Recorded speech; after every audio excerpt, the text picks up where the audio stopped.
Is my screen visible? Yes, sir. Okay. So, hello, good evening to all. I hope that you have watched the videos of Professor Jitendra Kumar.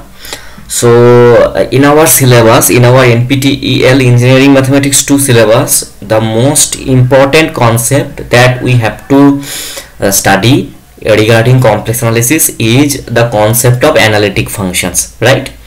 Now, there are different aspects of analytic functions, and it is very important to learn for if you are from engineering background or you are from physics background. So analytic functions is the basic tool to learn complex analysis, and it is one of the most basic concept of complex analysis. So to read analytic function, I will just follow a book by D.G. Gill, and I will upload the note into my Google folder. You can check it from there. So the aspects of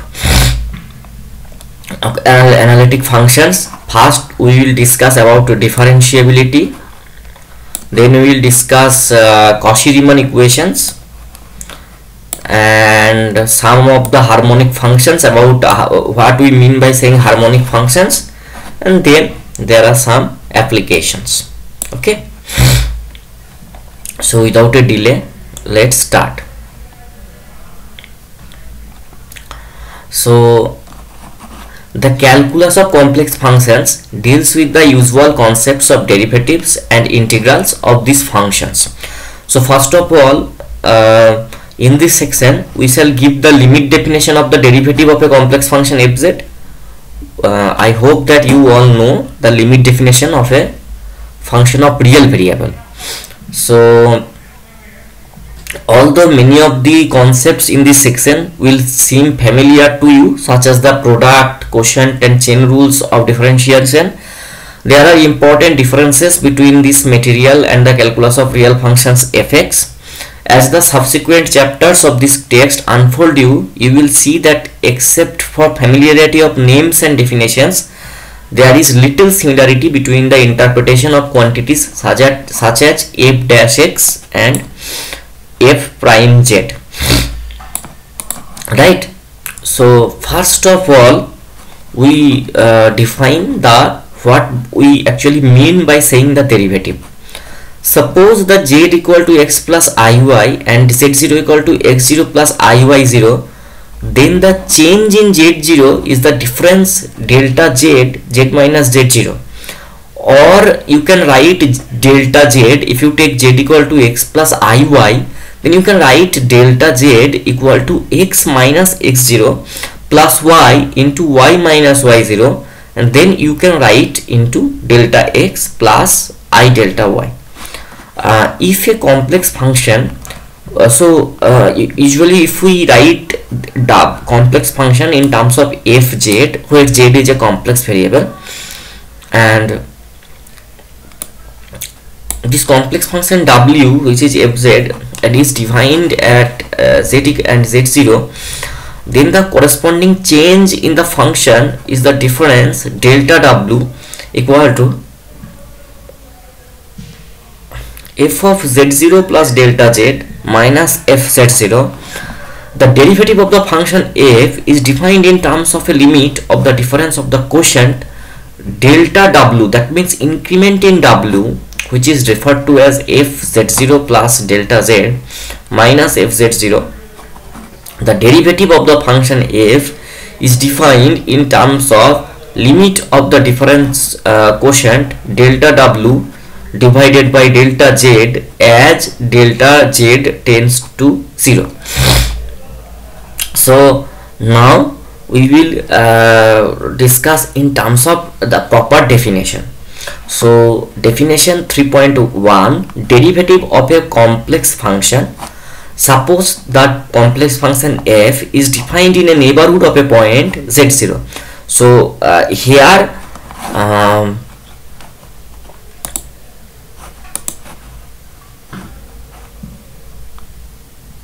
okay, so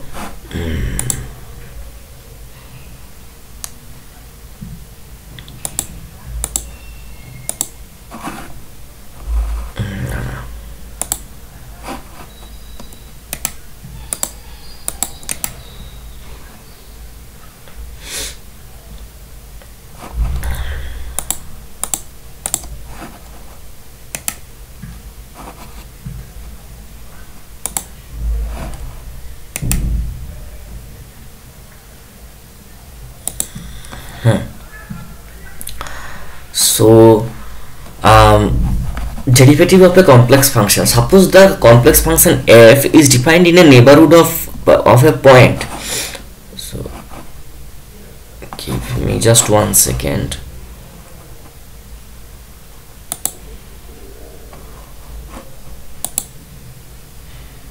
Plus one.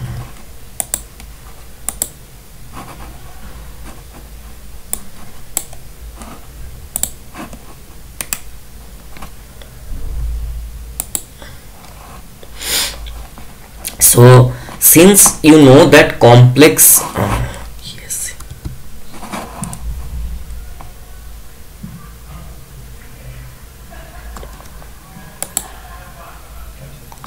oh sorry, since complex numbers are taken from the complex plane, so complex number is a ordered pair, right? So when we mean a neighborhood of a point z0, then it will be a circular disk that contains z0, right? Because neighborhood in a plane is actually a circular disk. So what will be f prime z0? So f prime z0 is limit delta z tends to 0 f of z0 plus delta z minus f z0 divided by delta z. So the definition of the derivative is just extension what you have learned in real analysis course. So this is the basic axiomatic definition of derivative of a complex function. If the function in 1 exists, then the function f is said to be differentiable at z0. So as you have learned in real analysis course,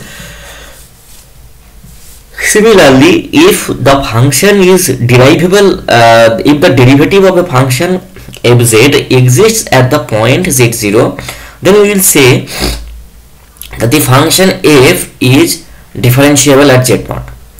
Two other symbols denote. So mostly we will use these symbols. You can write like f prime z0. Otherwise we will write dw dz or df dz also you can write. So don't get confused for different symbols. So whatever you can want to use, you can use. So if the latter notation, that means this dw dz is used, then to define a derivative at a specified point z0, you can write it as dw dz at the point z equal to z0. Okay, so as we have learned the definition of the derivative of complex function, next we will try to determine the derivative of a complex function using the definition only. So see here, this is our function fz equal to z square minus 5z. So solution, we want to determine the derivative of that function. So solution, because we are going to compute the derivative of f at any point, we replace z0 in 1 by the symbol z. Okay, so by saying z0 we call it at specified point z0, but we are interested to determine the derivative at any point, right, for all z. So that's why, because we will replace the symbol z0 with z, and we will determine this. First, what we need to determine, this f of z plus delta z. So f of z plus delta z, what does it means? Instead of z, put z plus delta z. So f of z plus delta z, that is equals to z plus delta z whole square minus 5 into z plus delta z, right? Because instead of z you need to just put z plus delta z. So z plus delta z whole square minus 5 plus 5 into z plus delta z. If you simply calculate it, you will get it to be z square, it is just the formula of whole square, z square plus 2z into delta z plus delta z whole square minus 5z minus 5 into delta z. Now next once you know f of z plus delta z, your next task will be to determine f of z plus delta z minus fz, that is the increment, that is this numerator, right? So f of z plus delta z minus fz, that will give you z square. First put f of z plus delta z, you will get z square plus 2z delta z plus delta z whole square minus 5z minus 5 into delta z minus fz. And what is fz? Fz is z square minus 5z. So if you just do a bit simple calculation, algebraic calculation, you will get f of z plus delta z minus fz to be equals to 2z into delta z plus delta z whole square minus 5 into delta z. Now you need to put this in the numerator and then divide by delta z and then compute the limit, right?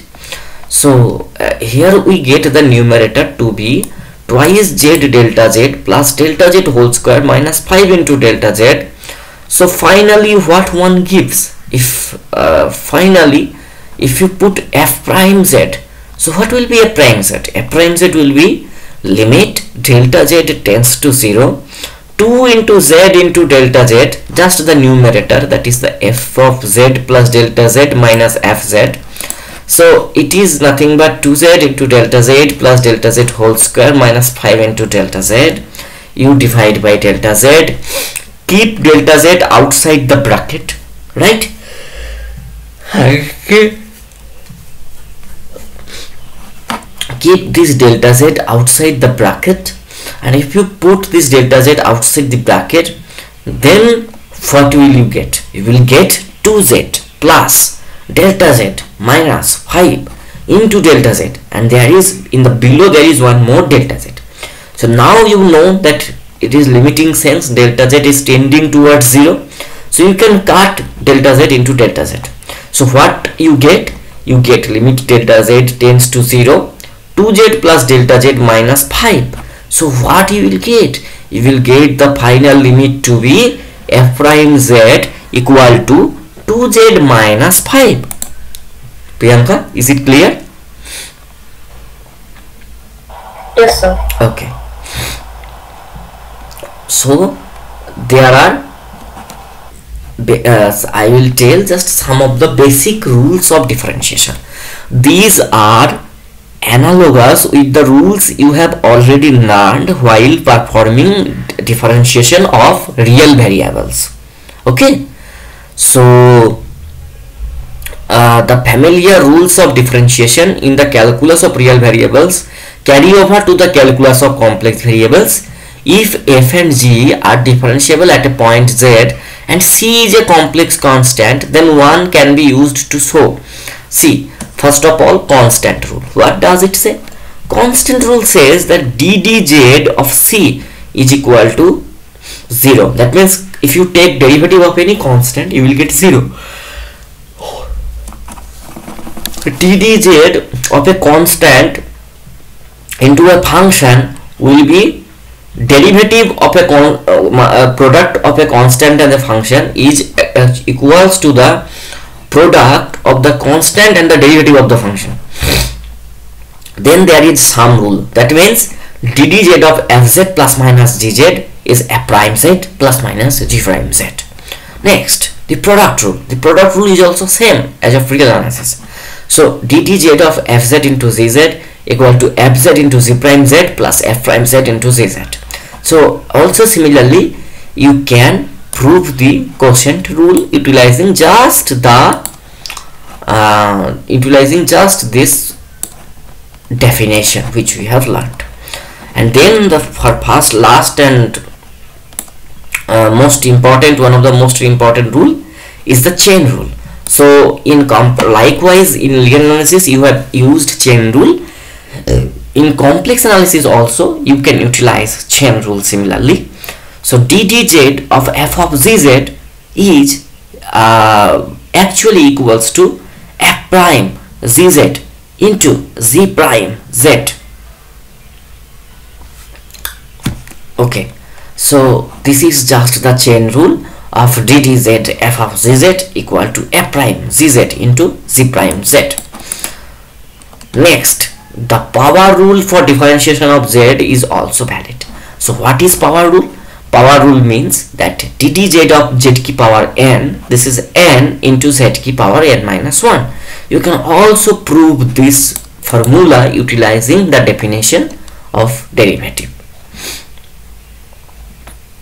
Okay, so we will follow some of the examples utilizing the rules of differentiation.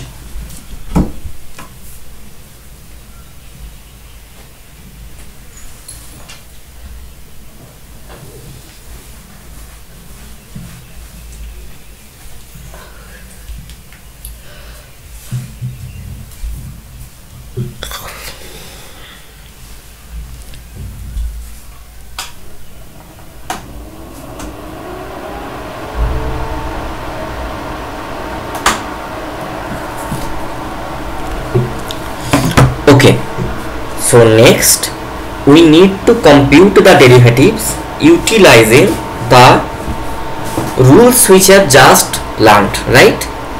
So we need to use the rules of differentiation first. So you see, fz is just the sum of some power function like z ki power 4, z ki power q, and just a linear combination of it, right?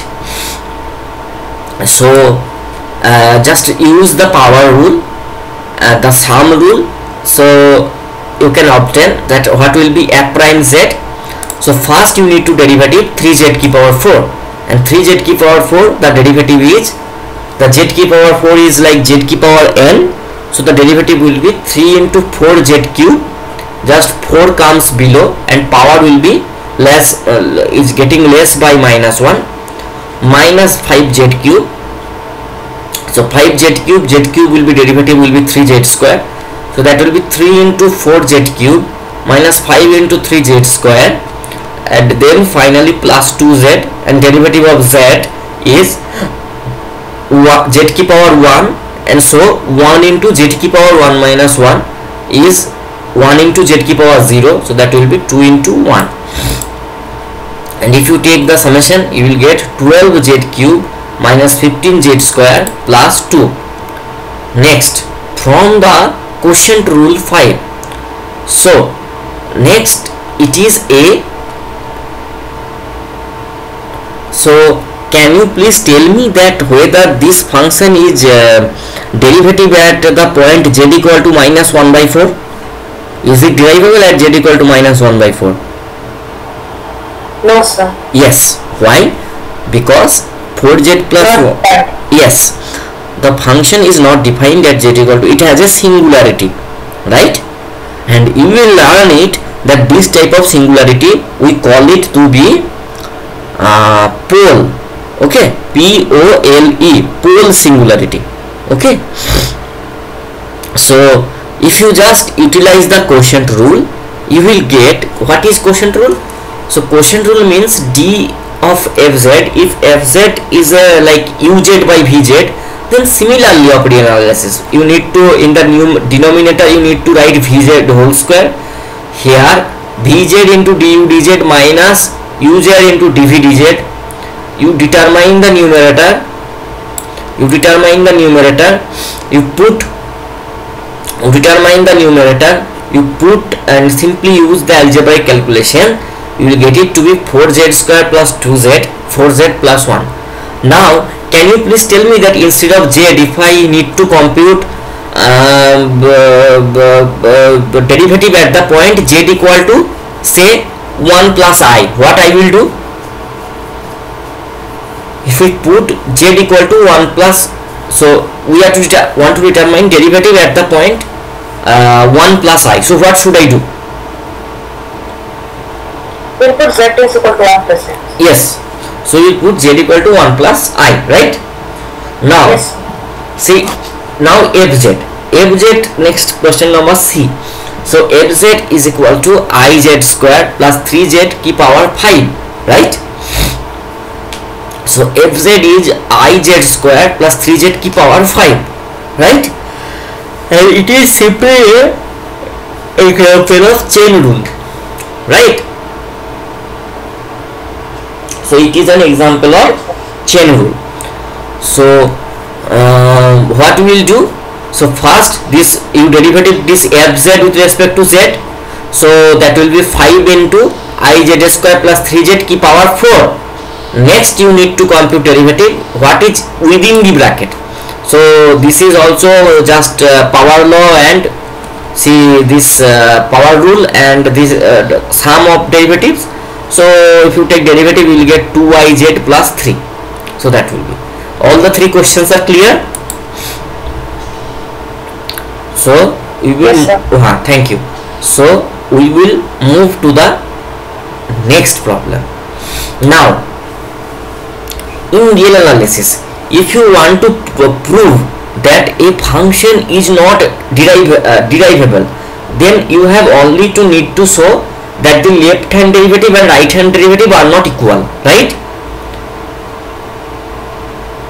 Yes, sir. But in the complex analysis case, you cannot get any left hand derivative or right hand derivative because complex derivative is taken all over the plane. So you can go this point like this direction, this. So there are infinitely many choices, right? So like what we did in functions of several variable, here we will also do similar calculation of that. Okay. So we just need to show that there are two paths exists along which if you compute the derivatives you will get different results. Got my point?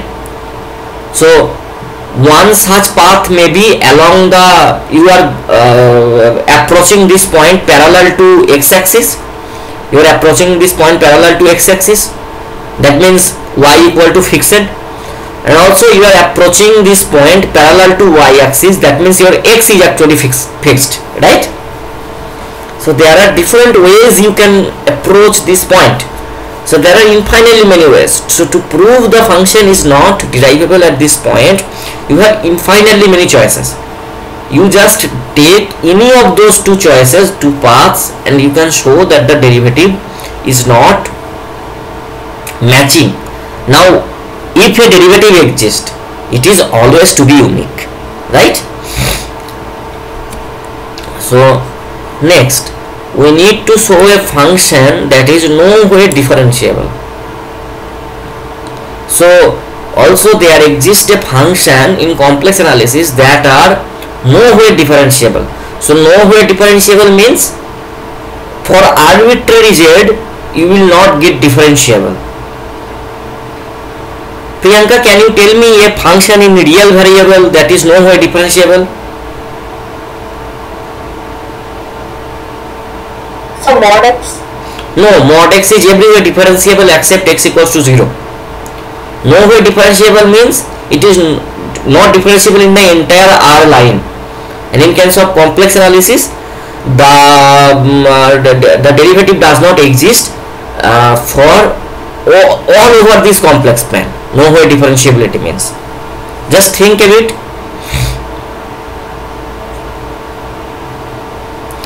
I think you have learned the function called Dirichlet function. Dirichlet function is fx equal to 1 if x belongs to rational number and fx equal to 0 if x belongs to irrational number. This function is everywhere defined, nowhere continuous, nowhere differentiable. Okay. So can you tell the name of the function again, sir? Yes, it is Dirichlet function. Okay, sir. Dirichlet function, it is defined as fx equal to 1 if x belongs to q and fx equals to 0 if x belongs to the irrational number.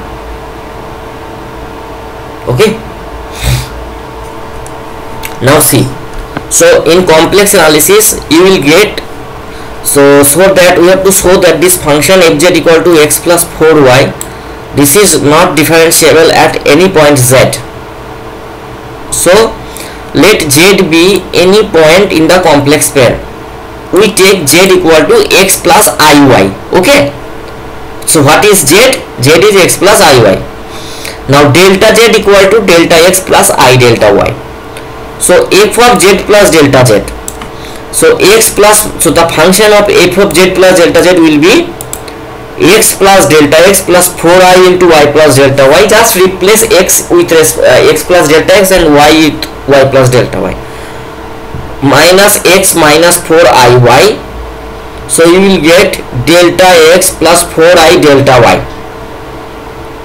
And so limit delta z tends to 0, f of z plus delta z minus fz by delta z. So that is limit delta z tends to 0. So this is f of z plus delta z minus fz. So that is delta x plus 4i delta y divided by delta x plus I delta y, right?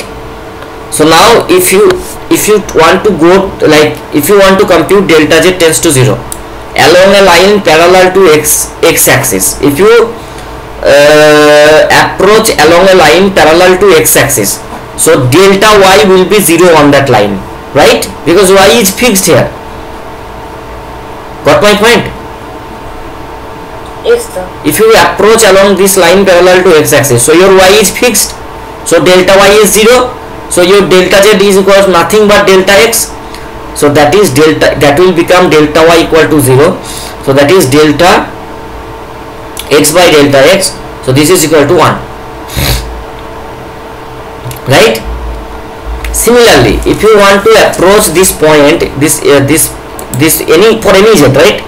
So if you approach along a line parallel to the y axis, so now your delta x is fixed, delta x is 0 because your x is fixed here.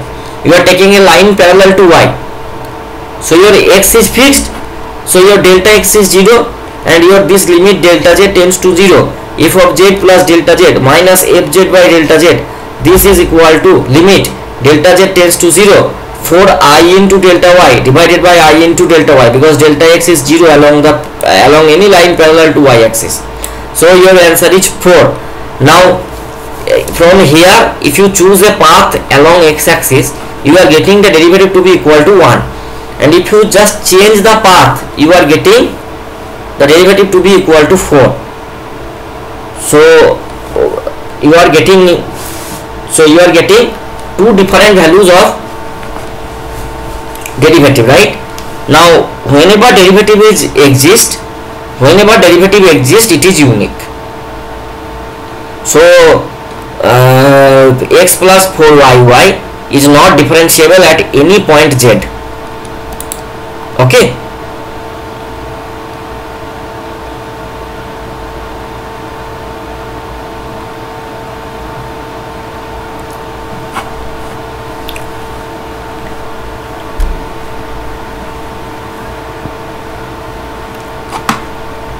Just give me some point.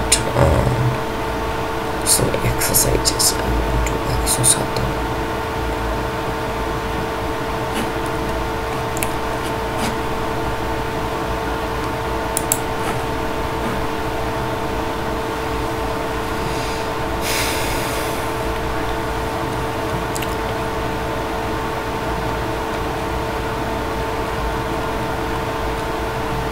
Priyanka, when my class will be over, in this week you try to solve at least page 157 of this exercises. Okay.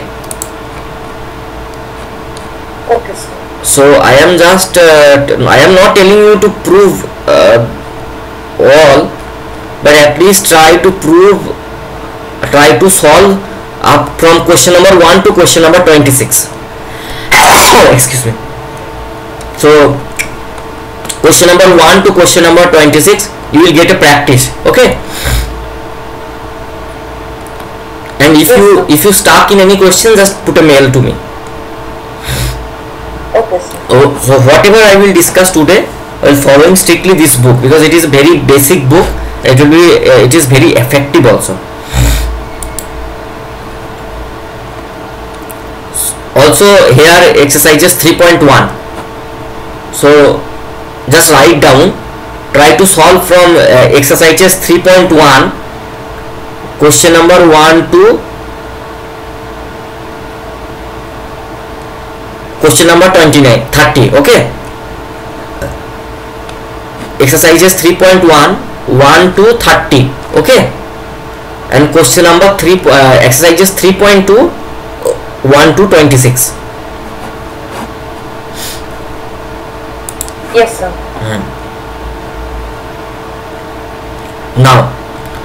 Now we will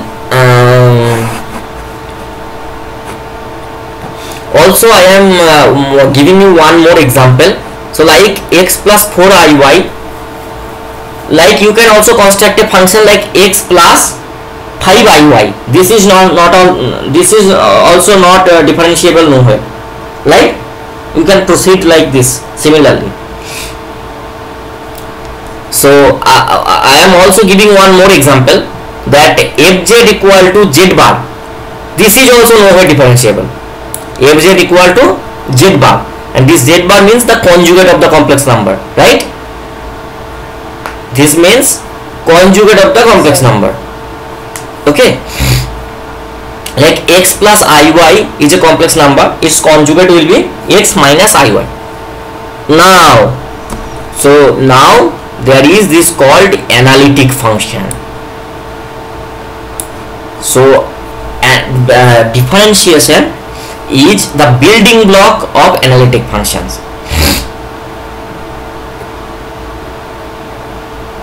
So even though requirement of differentiability is a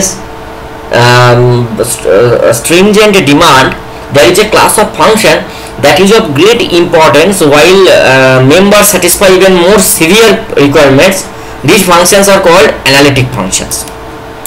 So first we will define analyticity at a point. A complex function w equal to fz is said to be analytic at a point z0 if f is differentiable at z0 and at every point in some neighborhood of z0. Is it clear? Yes, sir. So a function fz is said to be analytic at a point z0 if f is differentiable at that point z0. Also it is differentiable at every point in some neighborhood of z0, right? So a complex function w equal to fz is said to be analytic at a point z0 if f is differentiable at z0 and every point in some neighborhood of z0.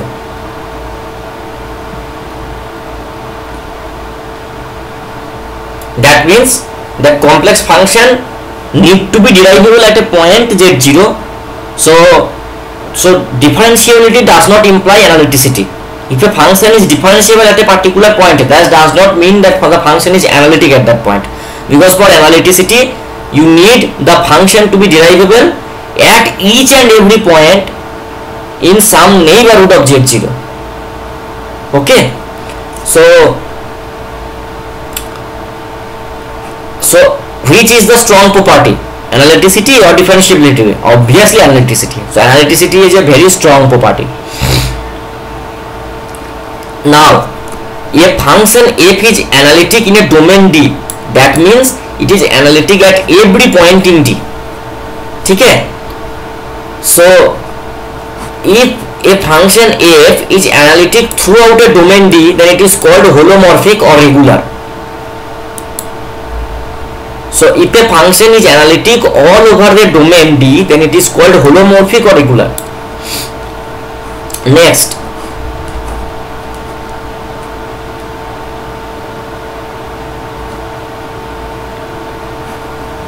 so you can also show, so an analyticity at a point is not the same as differentiability at a point. Analyticity at a point is a neighborhood property. In other words, analyticity is a property that is defined over an open set. It is left, you can also prove that fz equal to mod z whole square is differentiable at z equal to 0 but is not differentiable anywhere else. So fz equal to mod z whole square is differentiable at the point z equal to 0, so but it is not differentiable anywhere else. So that means even if fz equal to mod z whole square is differentiable at z equals to 0, it is not analytic at that point, because there exists no such neighborhood of z equal to 0 through which f is differentiable, and hence fz equal to mod z square is nowhere analytic. Similarly, the simple polynomial fz equal to z square is differentiable at every point z in the complex plane. Hence fz equal to z square is analytic everywhere. Now we use a very now mathematicians have like fascination for names. So a function that is analytic at every point z in the complex plane is said to be entire function, and one such function is any polynomial function. Fz equal to z square, fz equal to 2z square plus 5, fz equal to 2z square plus 3z plus 5, fz square equal to z to the power 10 plus 1. This type of polynomial functions are entire functions. And also obviously there exist other entire functions apart from the polynomial functions. So here we will discuss two of the basic one is the polynomial function and the other one is the rational function.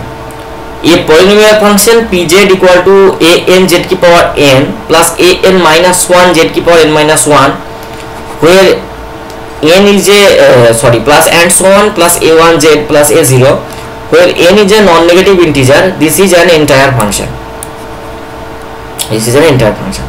And a rational function fz equal to pz by qz, where p and q are polynomial functions, is analytic in any domain D. So any polynomial is an entire function. And a rational function fz equal to pz by qz, where p and q are polynomial functions, is analytic in any domain D that contains no point z0 for which qz0 vanishes. Okay, and if qz0 equal to 0, then the rational function will have a singularity there. Got my point? Next, Yes, sir. next we will move for singular point. Sorry. Okay. Oh. See, now you see the rational function. Since the rational function fz equal to 4z by z square minus 2z plus 2 is discontinuous at, so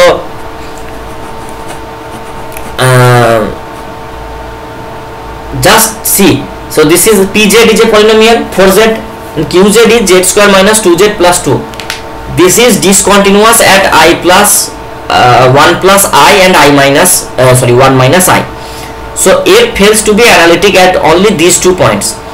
So this function is not analytic on any domain that contains one or both these points. Clear? So this type of point, a point z at which a complex function w equal to fz fails to be analytic, is called a singular point of f. We will discuss singular points in greater depth in chapter 6. Chapter 6, I think there are some regarding, we will also read singular points. I will just carefully watch your syllabus once again. These all things are in your syllabus. I will check that how many concepts of singular point are in your syllabus, then we will move to chapter 6. Okay, in probably in the next 1 or 2 classes. So in this class, just clearly know it that in general a point z at which a complex function w equal to fz fails to be analytic is called a singular point of f. Okay, so this function, so if I give you this type of function, you can determine the singular points, right? Now depending upon the characterization of singular points are also divided into many like different fascinating names, like removable singularity, poles, non-removable singularity, poles, essential singularity, isolated singularity, non-isolated singularity. So there are different sub cases of getting specifications of singular points. So analyticity of sum, product and quotient. So the sum fz plus gz, difference fz minus gz and product fz into gz are all analytic. The quotient fz by gz is analytic provided gz is not equal to 0 in D. That means that similarly that if fz gz are analytic, then their sum is analytic, their difference is analytic, their product is analytic, but to be the quotient to be analytic, gz should not equals to 0. There is also one the very beautiful another definition of derivative. So that is f prime z0 limit z tends to z0 fz minus fz0 by z minus z0.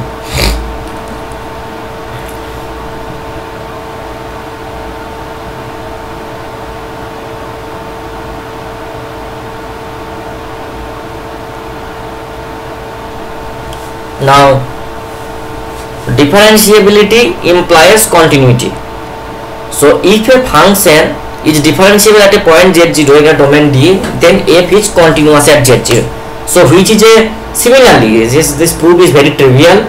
This proof is very trivial. I will upload the note. You can check that differentiability implies continuity, but the converse is not true.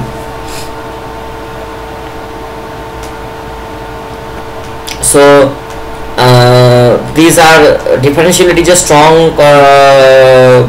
stronger condition, and it implies continuity. You can, this is just 2 or 3 line proof, you can all clearly watch it. And obviously the converse of this, that is the continuity of a function. Continuity of a function f at a point does not guarantee that f is differentiable at the point. It flow you can just put that fz equal to x plus 4iy, that is continuous everywhere, because the real and imaginary part. So fz, a complex function, that is said to be continuous if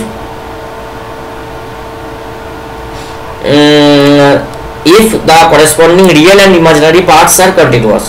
So here you can check uxy equal to x and vxy equal to 4y, they are continuous at any point xy. Yet we saw in example 3 that fz equal to x plus 4iy is not differentiable at any point z. So these things I think you also learned in reanalysis, right? So this is just same. So differentiability implies continuity. This is carried over complex analysis also.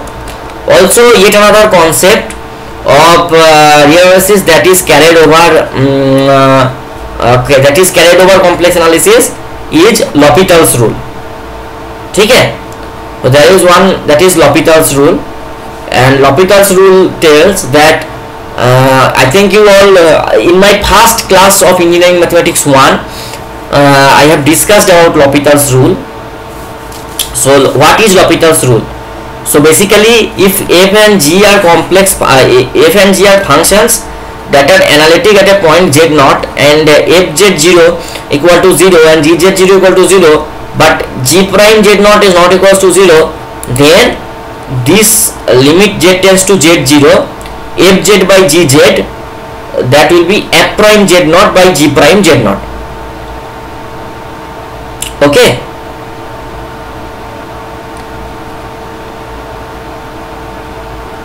Yes, sir.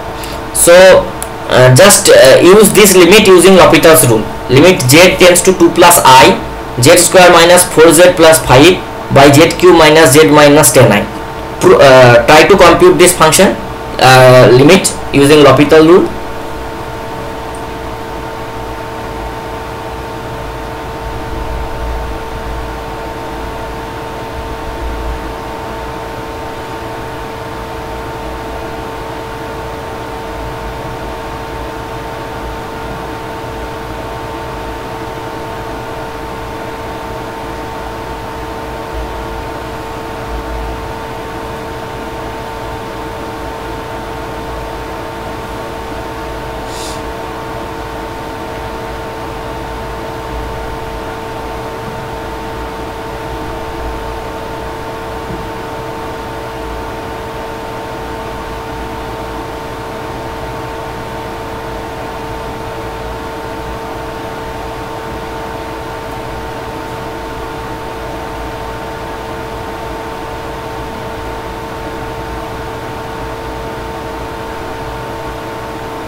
4i plus 6 by 52.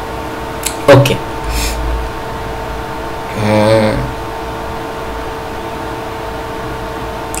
4 plus 2i by 52.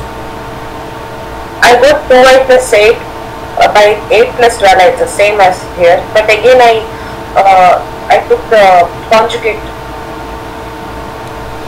Okay, so you have multiplied by 8 minus 12 by. Yes sir. So answer match हो गया.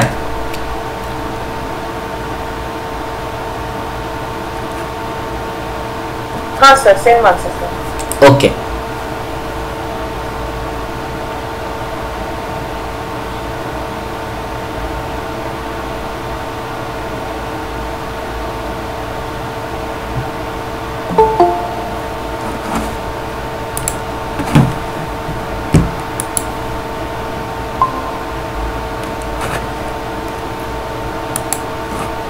Okay, so next we will use L'Hopital's rule to solve this limit. Limit z tends to 2 plus I. This is z square minus 4z plus 5. This is z cube minus z minus 10i. So if you identify fz and gz, then fz is z square minus 4z plus 5 and gz equal to z cube minus z minus 10i. You should verify that you can get like this: 2 plus I, f of 2 plus I is 0, and also g of 2 plus I is 0. So the given limit has indeterminate form of 0 by 0. Now since f and g are polynomial functions, both functions are necessarily analytic at z0 equal to 2 plus I. So you can utilize the L'Hopital's rule. So what does its L'Hopital's rule say? This is fz by gz. Take derivative f prime z, g prime z. Now check that f prime z equal to 2z minus 4 and g prime z equal to 3z square minus 1. So f prime 2 plus I equal to 2y and g prime 2 plus I equal to 8 plus 12y. So using just L'Hopital's rules, limit z tends to 0, fz by gz equal to f prime z0 by g prime z0. So you will get limit z tends to 2 plus I, z square minus 4z plus 5 by z cube minus z minus 10y, that is f prime 2 plus I by g prime 2 plus I, that is 2i by 8 plus 12i. So just you will multiply by the conjugate, so that will be 3 by 26 plus I by 30.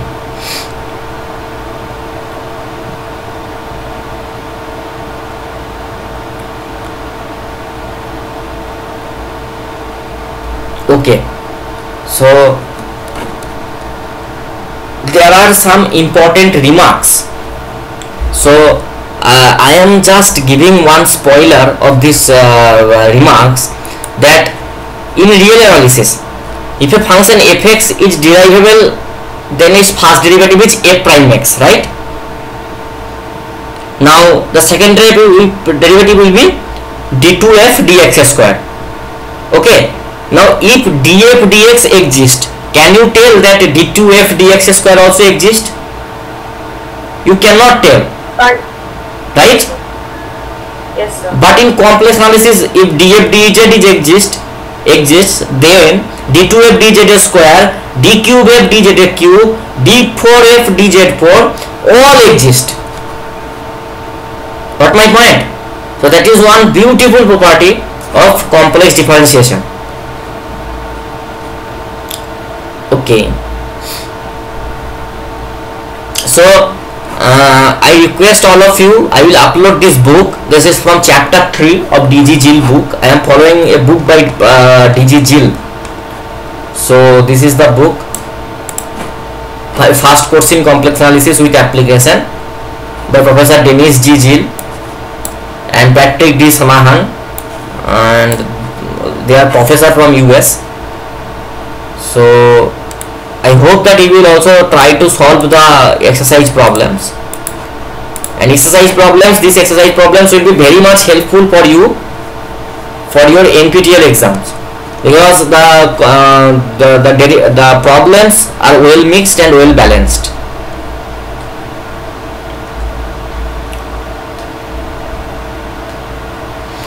This problem 20 is a good question.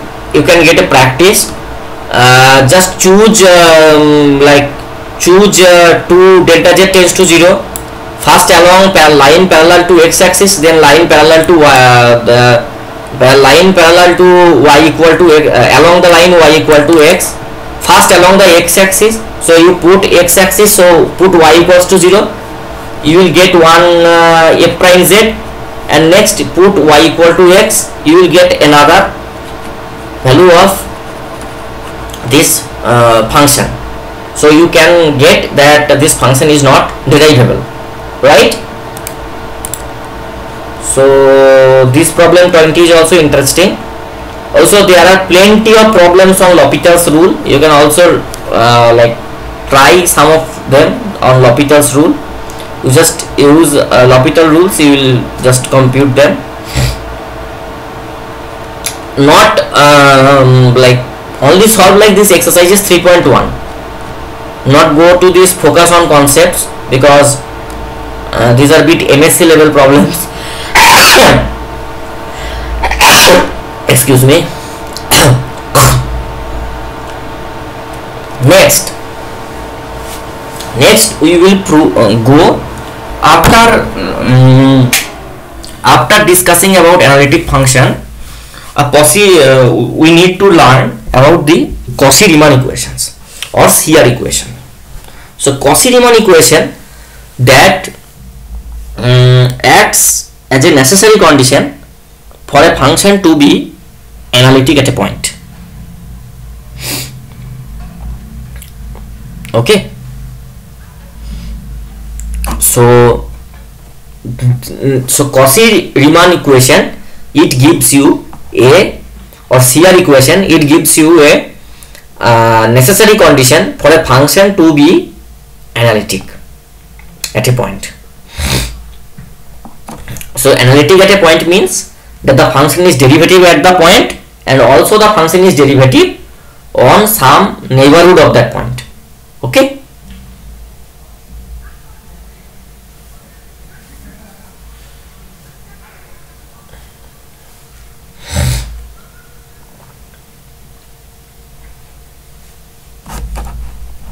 So a necessary condition for analyticity is the Cauchy-Riemann equations or CR equations.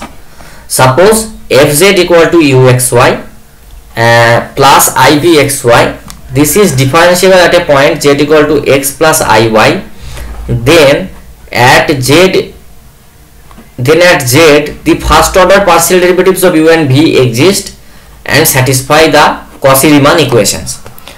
So if a function fz equal to uxy plus ivxy is differentiable, so if Cauchy-Riemann equations are not satisfied at a point, then you can say that the function is not differentiable at the point. Okay. So Cauchy-Riemann equation serves as a necessary condition for a function to be differentiable at a point. Suppose fz equal to uxy plus ivxy, I am reading once again.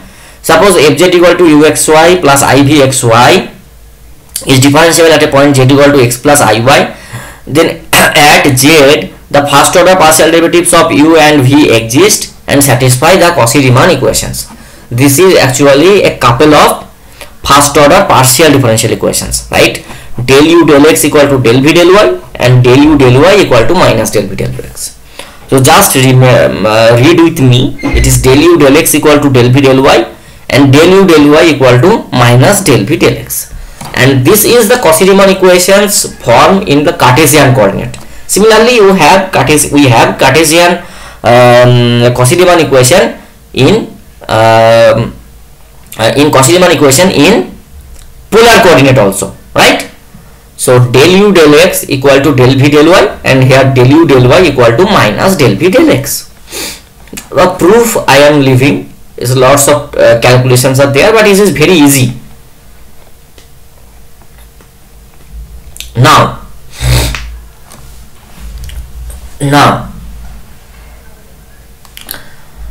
so since instead of a point you replace the point by a neighborhood, then you will get the necessary condition for analyticity, right?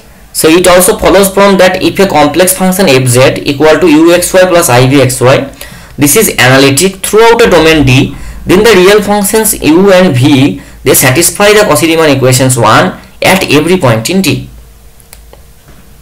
Now you need to verify it. Once you get a theorem, you need to verify it, that whether it is giving good result for a function which you know, or like is giving result for your known functions, right? So the function, the polynomial function fz equal to z square plus z, this is analytic for all z and can be written as, just instead of z you put x plus iy. Okay, so if you put z equal to x plus iy and then simply use some algebraic manipulations, you will get fz equal to x square minus y square plus x plus I into 2xy plus y. So uxy is x square minus y square plus x. So the real part of this function is x square minus y square plus x, and the complex part is 2xy plus y. So thus uxy equal to x square minus y square plus x and bxy equal to 2xy plus y. For any point xy in the complex plane, we see that the Cauchy-Riemann equations are satisfied. And just determine del u del x. If you determine del u del x, you will get this 2x plus 1. You determine del b del y, you will get 2x plus 1. You determine del u del y, you will get minus 2y. You get minus del b del x, you will get minus 2y. So z square plus z is analytic for all z, and you can check that it satisfies Cauchy-Riemann equations for all xy. A contrapositive statement by which you can check that whether the function is non-analytic. If the Cauchy-Riemann equations are not satisfied at every point z in a domain D, then the function fz equal to uxy plus ivxy cannot be analytic in D. So this is just a contrapositive statement of the theorem, that if the Cauchy-Riemann equations are not satisfied for all points in a domain D, then the function fz equal to this cannot be analytic in D. Now just using Cauchy-Riemann equations, just show that this function fz equal to 2x square plus y into I into y square minus x, this is not analytic at any point. Fz equal to 2x square plus y plus I into y square minus x, this is not analytic at any point. So first determine the Cauchy-Riemann equations. Determine del u del x. What is del u del x? Determine del b del y. Then determine del u del y and minus del b del x, and check. Please solve this problem. Priyanka, please solve it.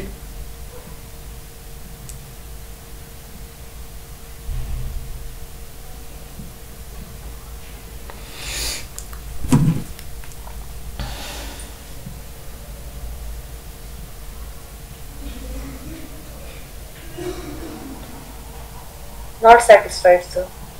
Among two conditions, one condition is not satisfied. Okay, which condition is not satisfied? Del u del x is equal to del b del y. Not satisfied. Del u del x equal to minus del b del y. Oh sorry, del u del x equal to del b del y and del u del y equal to minus del b del x, right? Yes, sir. So just check it. Yes, both the conditions are not satisfied. So exy equal to twice x square plus y, vxy equal to y square minus x. So from here on you can write del u del x equal to 4x, del b del y equal to 2y. So del u del y equal to 1 and del b del x equal to minus 1. So neither del u del x is satisfying to be del b del y. Now we see that del u del y equal to minus del b del x, beg your pardon, del u del y equal to minus del b del x, but still del u del x equal to del b del y is not satisfied. No, this satisfied only on the line y equal to 2x. However, for any point z on the line, there is no neighborhood or appendix about z is f is differentiable at every point. So we conclude f is nowhere analytic. You got my point? So the first condition is satisfied on the line y equal to 2x. Now if you take any line on this, any point on this line, so you cannot construct a neighborhood ever here. right? A line cannot contain the entire neighborhood, so you cannot get this function to be analytic. Now once we got the necessary condition,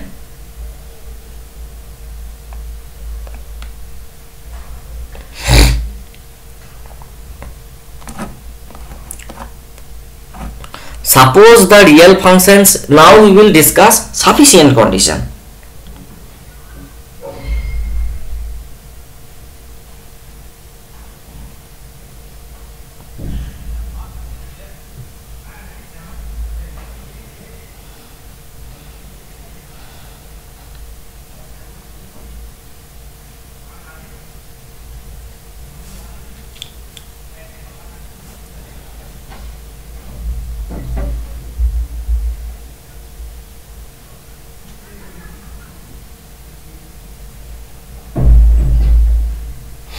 Okay, so once we learned the necessary condition for analyticity, next we will move to learn the sufficient condition for analyticity.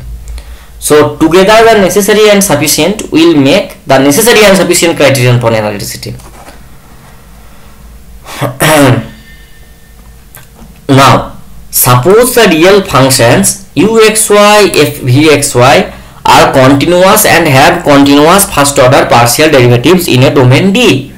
If u and v satisfy the Cauchy-Riemann equations 1 at all points of D, then the complex function fz equal to uxy plus ivxy is analytic in D.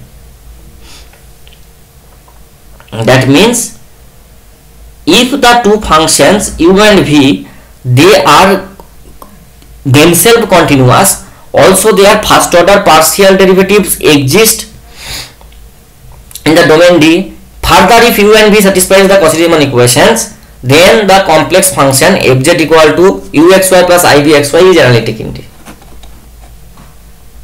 Now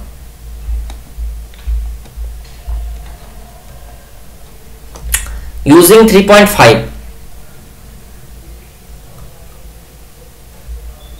so that is how you can observe that how the multivariable calculus is it serves as a key tool for not only learning calculus but also different as other aspects of mathematics like complex analysis. You can see that how complex analysis is dependent upon the concepts of multivariable calculus, right? So some concepts like linear algebra, calculus, or this engineering mathematics 1 or 2 course, the course is very much beautiful and contains so much information for you. It will be highly beneficial for you in your upcoming future, that contains different concepts of different basic mathematics. So now for the function fz, this is equal to x by x square plus y square minus y by x square plus y square. The real functions are continuous except the point where x square plus y square equal to 0, that is at z equal to 0.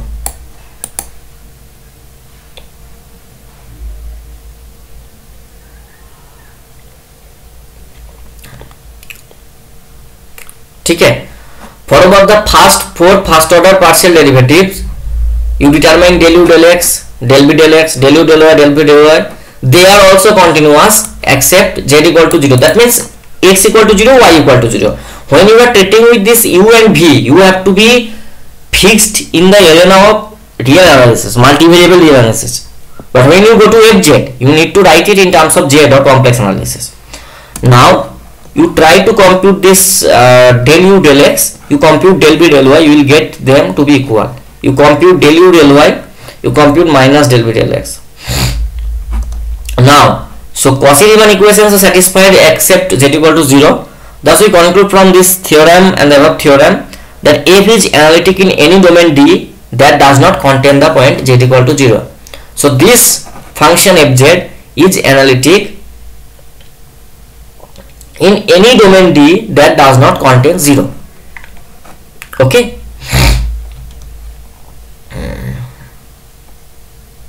Now using the using the concept of these Cauchy-Riemann equations, you can also compute the derivative f prime z. So what is f prime z in terms of u and v? F prime z, if fz is uxy plus ivxy, then f prime z is del u del x plus I del v del x. ठीक है? If fz is uxy plus ivxy, just remember it that del u del x plus I del v del y. Now you have Cauchy-Riemann equations. You substitute these utilizing Cauchy-Riemann equations. You can determine your desired, like you can determine your desired form. You can put del u del x instead of del u del x. You can put del v del y. Instead of del v del x, you can put minus del u del y. So similarly, or you can change only this part. You write this is del v del y plus I del v del x. You can also write like that. So that is how you can determine f prime z.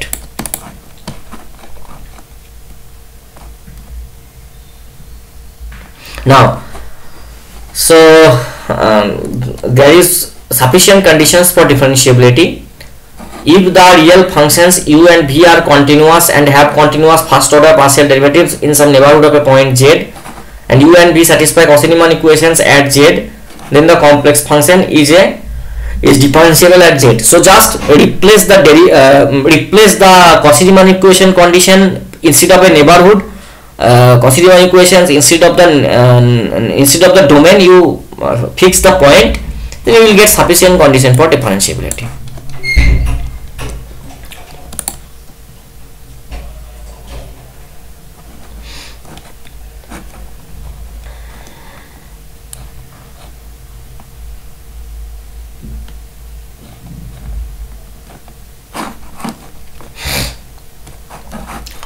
Here there is one example, a function that is differentiable on a line.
So in example 2, we saw that the complex function fz equal to 2x square plus y plus I into y square minus x was nowhere analytic, but yet the Cauchy-Riemann equations were satisfied on the line y equal to 2x. But since the functions are continuous at every point, it follows that f is differentiable on the line y equal to 2x. Moreover, from 9 we see that the derivative of f at any points on the line is given by f prime z equal to 4x minus I or 2y minus I. You can write anything. So the main difference of analyticity and differentiability is analyticity is just differentiability but in a neighborhood.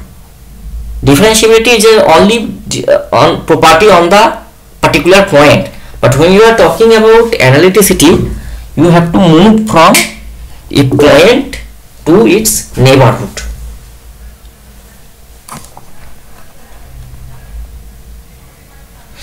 Next, suppose that the function fz equal to uxy. These constant function theorems, they are very important if you in complex analysis, if you want to give net exam in mathematics or the GATE exam in for mathematics. Then suppose that function fz equal to uxy plus ivxy, this is analytic in a domain D. If modulus of fz is constant in D, then so is fz.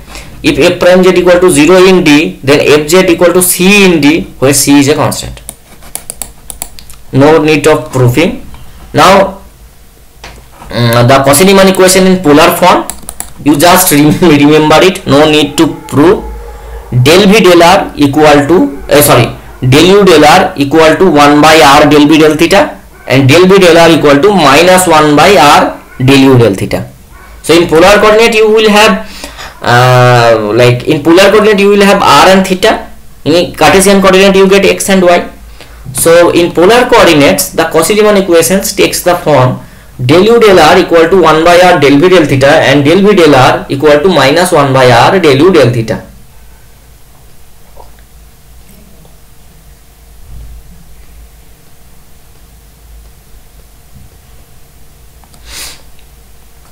So what is in polar coordinate? It is del u del r in del u del r equal to 1 by r del v del theta, and del v del r equal to 1 by r del u del theta.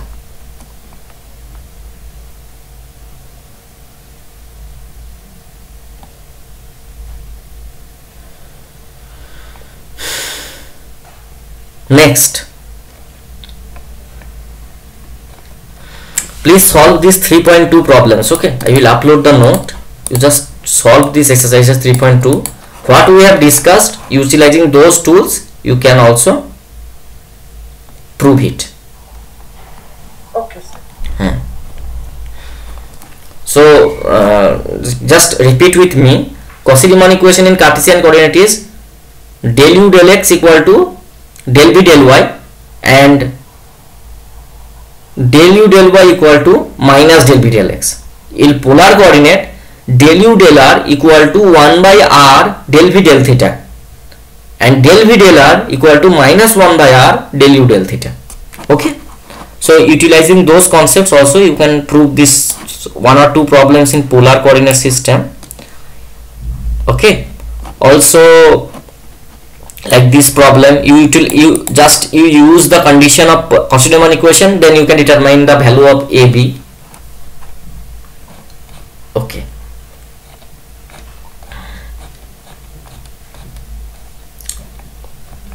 Next, there is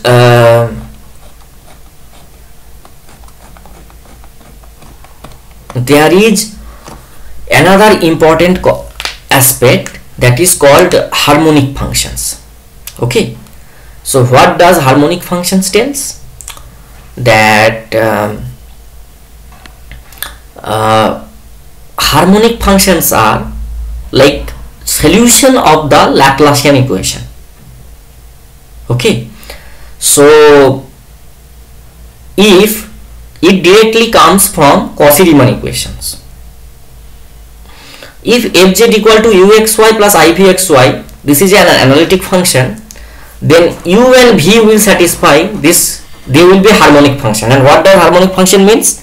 That they will satisfy this elliptic partial differential equation del 2f del x square plus del 2f del y square equal to 0.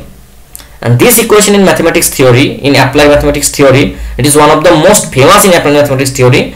This is known as Laplace equation. Laplace equation in 2 variable. Okay, or this is denoted by nabla. This nabla square phi, and this is called Laplacian of f. And Laplace equation is abbreviated as delta square phi. Now, a real valued function phi of 2 real variables x and y that has continuous first and second order partial derivatives in a domain D and satisfies Laplace equation. So a real valued function phi of 2 real variables x and y, if it possesses continuous first and continuous second partial derivatives in a domain D and satisfies Laplace's equation, then it is said to be harmonic in D. Now, suppose the complex function fz equal to uxy plus ivxy, this is analytic in a domain D, then the function uxy and vxy are harmonic in D. Okay, So if fz is an analytic function, then vxy are harmonic indeed.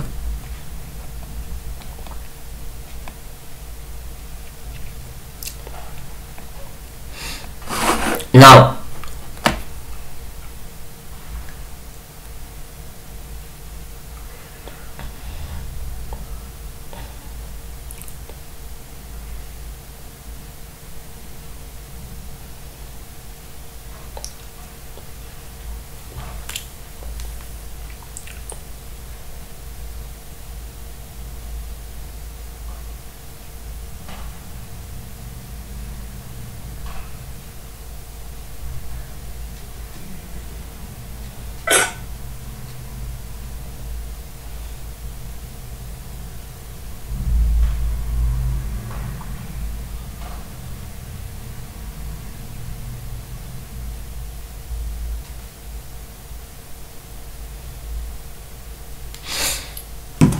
see, this is the function fz equal to x square minus y square plus 2xyi.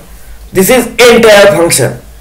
The function uxy equal to x square minus y square and vxy equal to 2xy, they are necessarily harmonic in any domain D of the complex plane.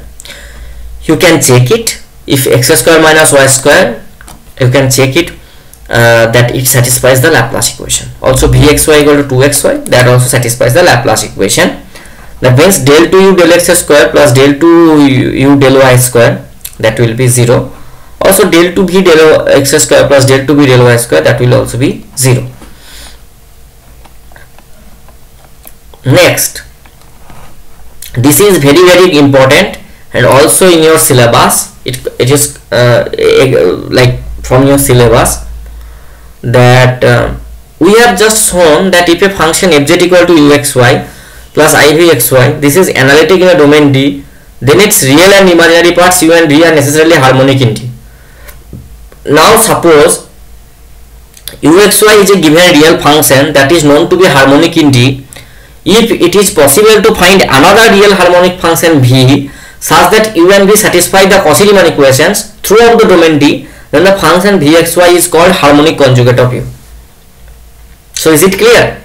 So if you have a function uxy, okay, and you know that u satisfies the Laplace equation, that is u is a harmonic function. You know uxy has a harmonic function. Now you just prove that u is a harmonic function. If you find anywhere from somewhere that another harmonic function v such that u and v satisfies Cauchy-Riemann equations throughout the domain D, then the function vxy is called a harmonic conjugate of u. By combining the functions as uxy plus ivxy, you can obtain a function that is analytic in D.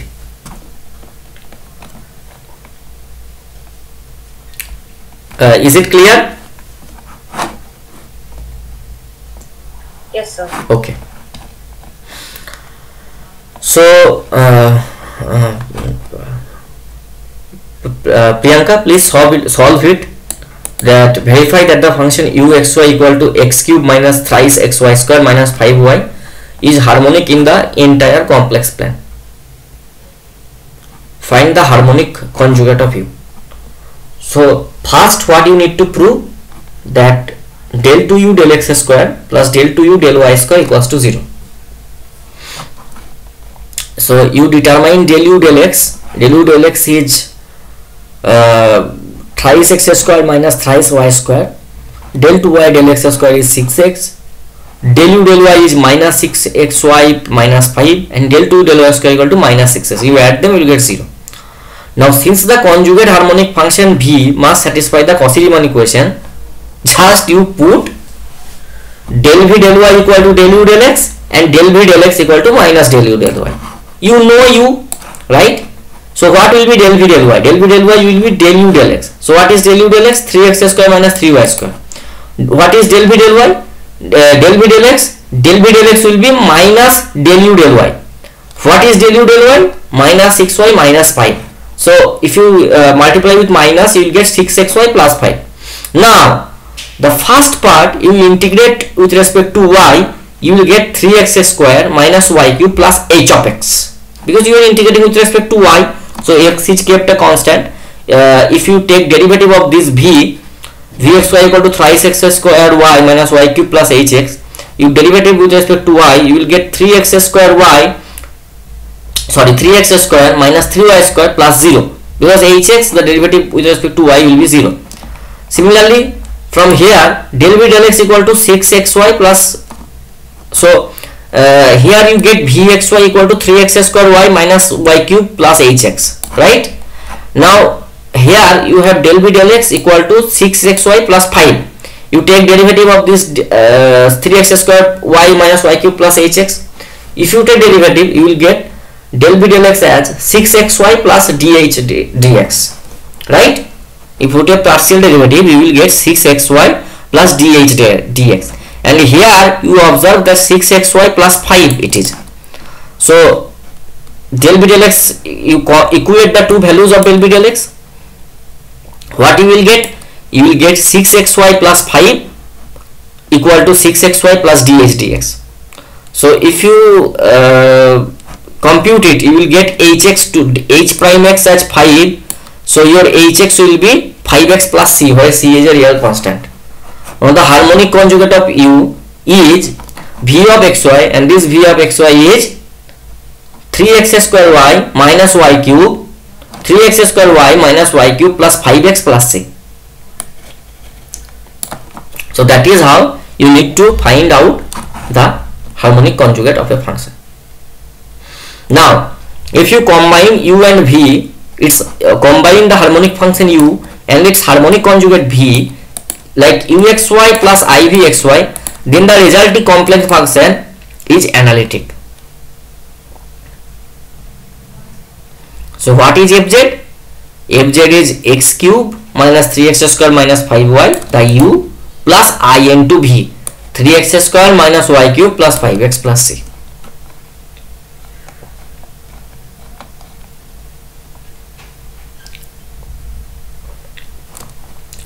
Please try to determine the harmonic conjugate function of this some of the problems. There are very good number of examples, you can solve them. Yes, sir. Okay, these things are not in your syllabus. I will crop them up, these applications. So should I upload the entire book or only like cropping the PDFs? I think I should upload the entire book, right? Yes, sir. You will read only which are in your syllabus. These things are not Yes, in sir. syllabus.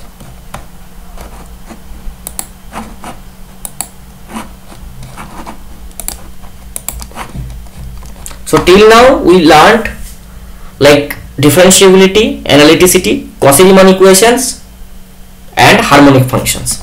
So these are the some key things which we learned, right? Yes, sir. So if Cauchy-Riemann equations is satisfied at a point, then the function is derivable at the point. If on a domain, then the function is analytic on that domain. Okay, and also same goes for the sufficient condition also. So along with the continuity and the existence of uxy, vxy, partial derivative of uxy and vxy, that serves additional with to Cauchy-Riemann equations for sufficient condition of differentiability. Cauchy-Riemann equation singly is just a necessary condition. Okay. Yes, sir. So I request you to please solve this problem, that ln x square plus y square. You determine this harmonic conjugate. First show that this is a harmonic function, then show that this is just prove that this is a harmonic function. So how you will prove that this is a harmonic function? You just determine del u del x, you determine del u del y, then compute del 2u del x square, del 2u del y square, you will get, add them up, you will get that this function is harmonic. Just do it. ln x square plus y square.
हो पाया है Priyanka?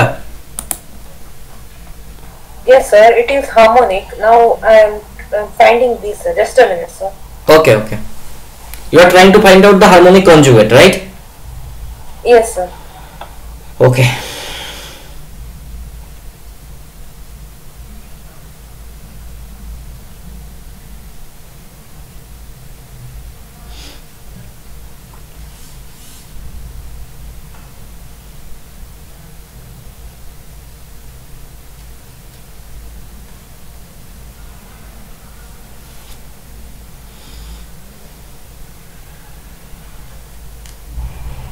I got harmonic conjugate as 2 tan inverse of y by x.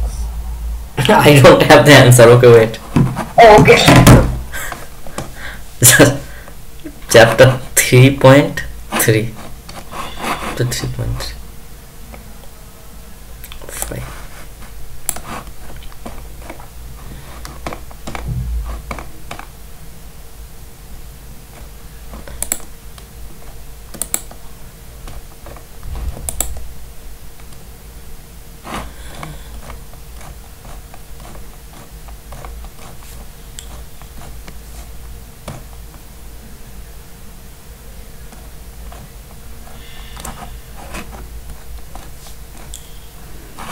अच्छा यहाँ पे page का कुछ issue है.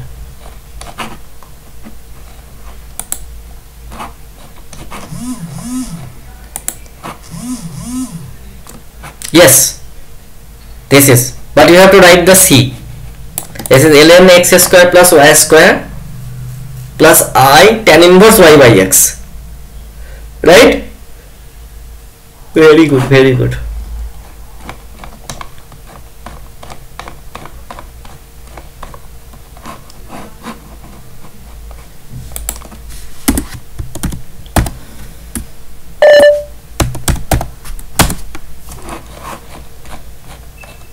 Okay, so do you have any doubts on what we have discussed today?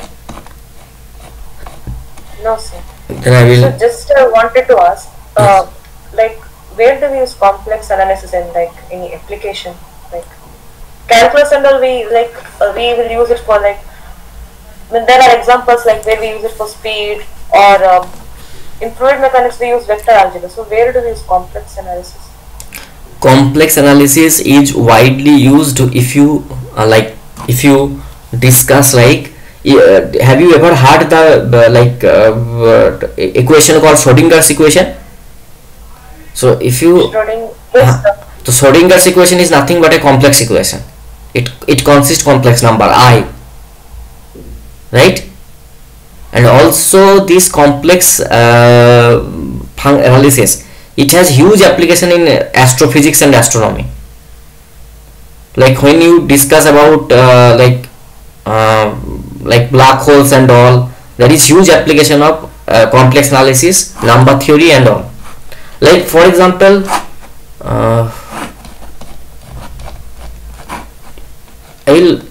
I think there are some of the few examples of direction field.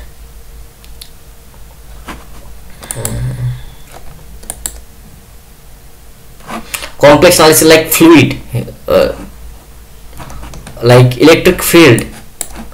If you just like heat flow and physical aspects, complex analysis has different like heat flow of Dirichlet problems, PD, which we like this type of things. They directly comes from the Laplace equation and all, which has its own way of.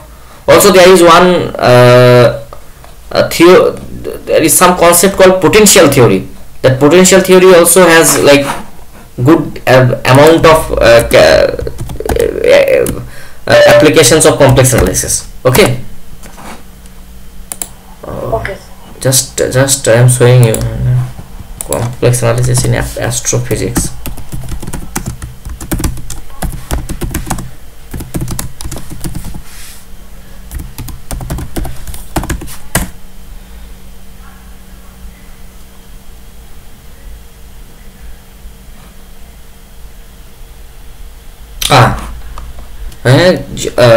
Block.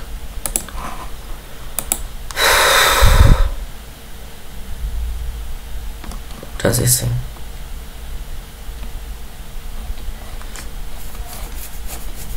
Like the rules of complex analysis is completely different. You see the concept of derivative is here completely different.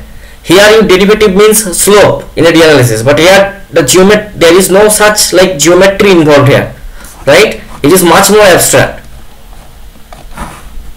है ना? Yes, sir. So calculus, like even in graph, like sir used to explain, in complex analysis, and it's a bit difficult to understand. Also, complex analysis has huge application in number theory. Okay, number theory is one of the key concept of algebra, and in number theory there is, I don't think that यहाँ पे कुछ होगा. Complex analysis का देखो, मैंने बोला ना black holes, तो यहाँ पे फिजिक्स फॉर्म्स में लिख रहे हैं कि the complex analysis used to calculate the size and shape of the event horizon for different types of black holes. I don't know that much in deep, but I know that there is some sort of applications in astrophysics. Like there is one concept of differential geometry. Okay, so that differential geometry is utilized when you for example in the space. Okay, you can think space as a chadar. Okay, and on which you are like earth is like a marble on the chadar. So if you put instead of a marble, if you put a like football on that chadar, so that chadar will be more carved, right?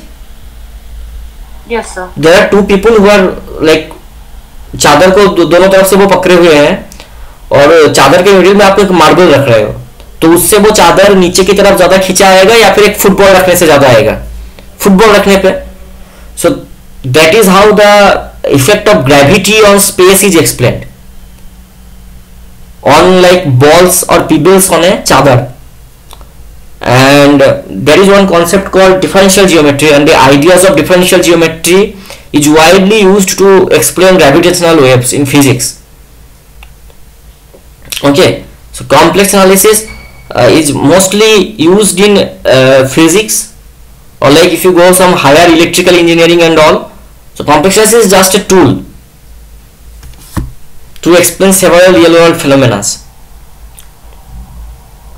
Okay. Like that, here also you will encounter singularity, and also there is like in black hole we know that it is a space-time singularity, and also like this complex analysis is also one concept in mathematics that is called metric space.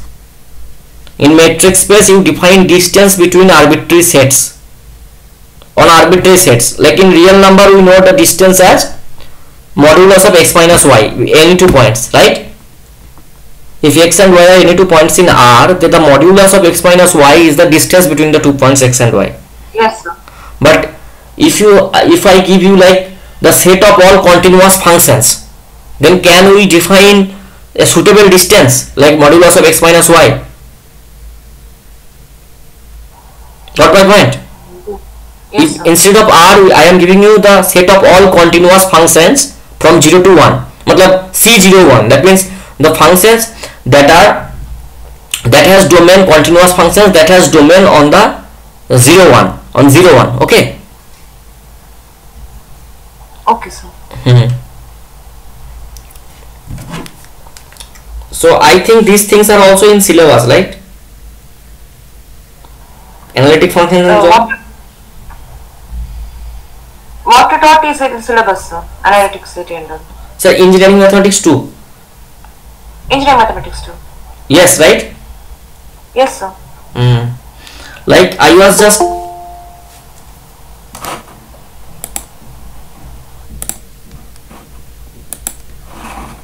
somebody wanted to join. Okay. Like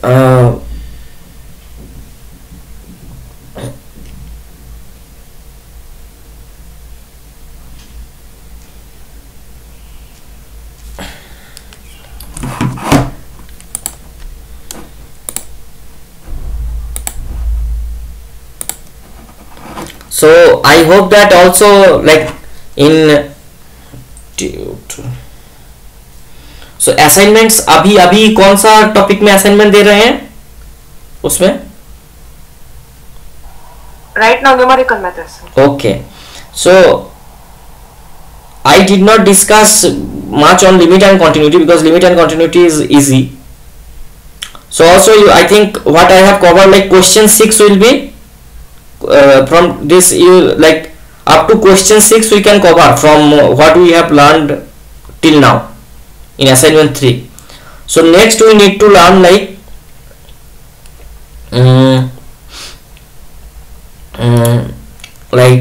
Cauchy integral theorem, right? Cauchy integral theorem, Cauchy integral Yes, sir. formula, like poles, singularity, those things. Okay, like integration mostly. Yes, sir. Also Taylor series and Lorentz series, right? Yes, sir. Taylor series and Lorentz series. I think if you just go through the lectures of Professor Kumar, then also you can like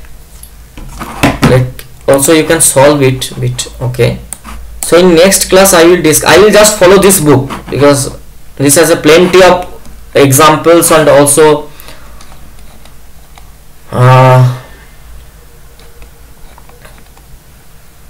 this, right, that series and residuals, Taylor series, Lorentz series, Taylor series, Lorentz series, and integration in the first we learn integration in the complex plane. Okay, Yes, sir. So integration in the complex plane we will discuss.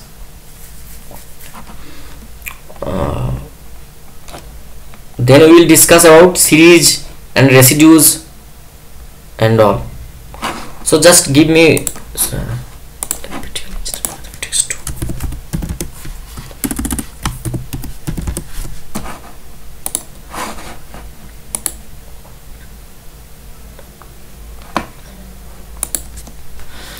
complex numbers and factors. So differentiability of complex numbers we have discussed today. Analytic functions we have discussed, right? Yes, sir. We in our next class we will discuss Cauchy integral theorem, line integration, Cauchy integral theorem, and Taylor's and Lorentz series. Okay, we will discuss them. So today we have covered complex differentiability of a complex function, analytic function. We will discuss line integral, Cauchy integral theorem, and Taylor and Lorentz series in the next class. And in last we will discuss singularities and residues. Then we will move to numerical integration.